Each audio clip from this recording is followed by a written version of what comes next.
इसी मिट्टी को हिंदुस्तान कहते हैं, हिंदुस्तान कहते हैं। जो दुनिया में सुनाई दे उसे कहते हैं खामोशी, जो आंखों में दिखाई दे उसे तूफान कहते हैं। जो ये दीवार का सुराग है साहब, जो ये दीवार का सुराग है, अमेरिका, चाइना, पाकिस्तान साजिशों का हिस्सा है, मगर हम इसे अपने घर का रोशनदान कहते हैं, अपने घर का रोशनदान कहते हैं। परम आदरणीय सभापति महोदय, शिक्षकगण, अतिथिगण, अभिभावकगण, मेरे प्यारे सहपाठियों, मैं भारती कुमारी देश प्रेम और राष्ट्र नमन के उपलक्ष्य पर कुछ बातें प्रस्तुत करना चाहूंगी। आजादी, आजादी का असली मतलब वही समझ सकता है जिसने कभी गुलामी की हो। हम सौभाग्यशाली हैं कि हमने स्वतंत्र भारत में जन्म लिया। यो तो आजादी की लौ 1857 में ही जल चुकी थी, जो विशाल बनकर उस राष्ट्र ने हमारे देश को आजाद कराई।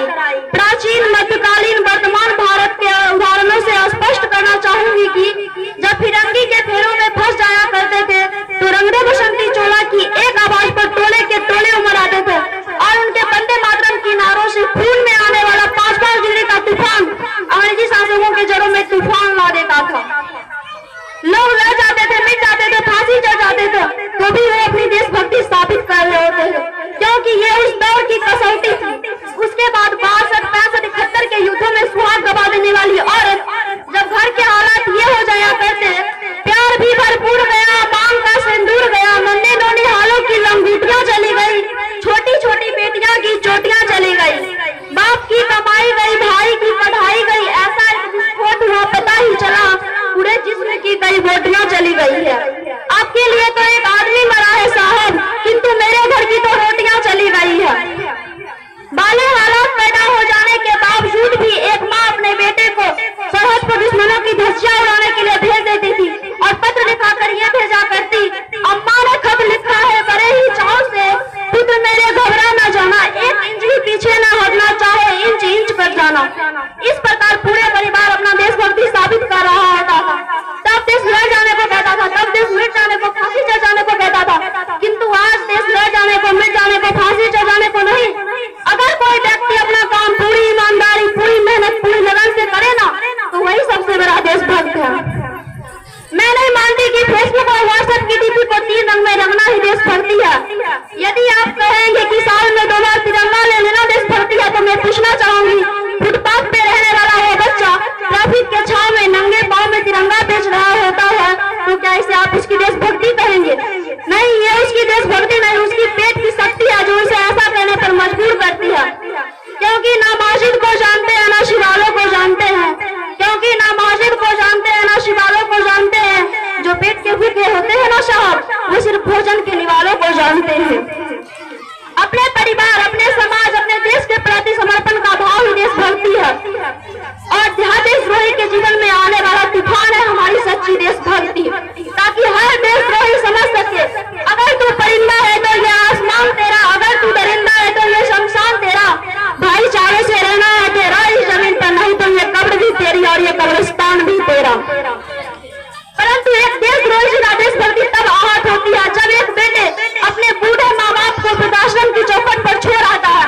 करा उठती है वो देशभक्ति जब मुसीबत में फंसे लोगों को जान बचाने से लेगा हम उनकी सेल्फी लेकर लाइक बढ़ाने में लगे रहते हैं।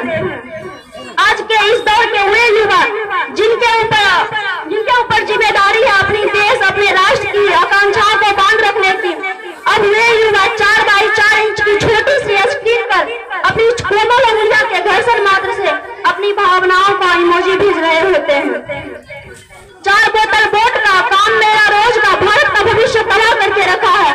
और मैं बता दूं, महिला सुरक्षा के मामले में हम आज भी 4थे स्थान पे आते हैं। हम एक ऐसे समाज में जीते हैं जहाँ पत्थर को मूर्ख को लगते हैं 56 बोल और भूखे नंगे तरफते सो जाते हैं लोग, और भूखे नंगे तरफते सो जाते हैं लोग। मजदूर को मजदूर समझिए, मजबूर नहीं, गरीब को काम दीजिए, दान नहीं। अगर दान देने के इतने इच्छुक है तो जीते जी रक्तदान दीजिए, मरने के बाद अंगदान देकर किसी मरते हुए को जीवन दान दीजिए। यही सच्ची देशभक्ति, यही सच्चा राष्ट्र प्रेम है।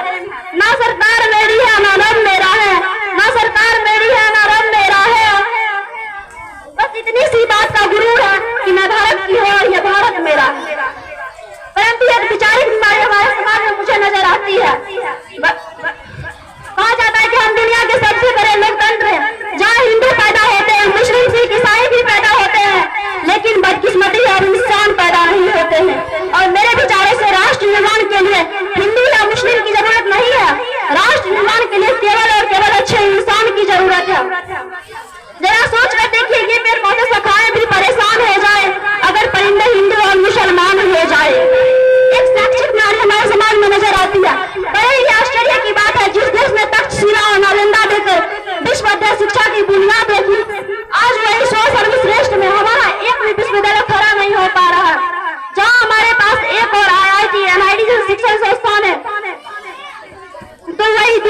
और इस देश के गरीब को बेरोजगारी की जमात में खड़ा करके उनके हाथ में सर्व शिक्षा अभियान का झुंझुना पकड़ा दिया जाता है।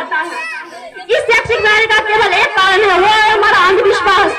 जब तक इस देश के युवा अपनी सफलता के लिए मंदिरों में जा जाकर नारियल फोड़ कर भगवान को रिश्वत लगाता रहेगा, तब तक नहीं अंधविश्वास फैलेगा। हमारे समाज के शिक्षित वर्ग ही बिल्ली के रास्ता काटने पर खड़ा हो जाना, अपनी जाति अपनी धर्म को ऊंचा मानकर दूसरे की जाति धर्म की अवहेलना करता रहेगा, तब तक नहीं हमारा राष्ट्र निर्माण संभव होगा, नहीं अंधविश्वास खत्म होगा।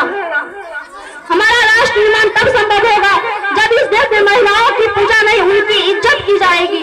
हमारा राष्ट्र निर्माण तब संभव होगा जब जातिगत आरक्षण नहीं बल्कि सामाजिक शक्ति का अनुभव करेंगे।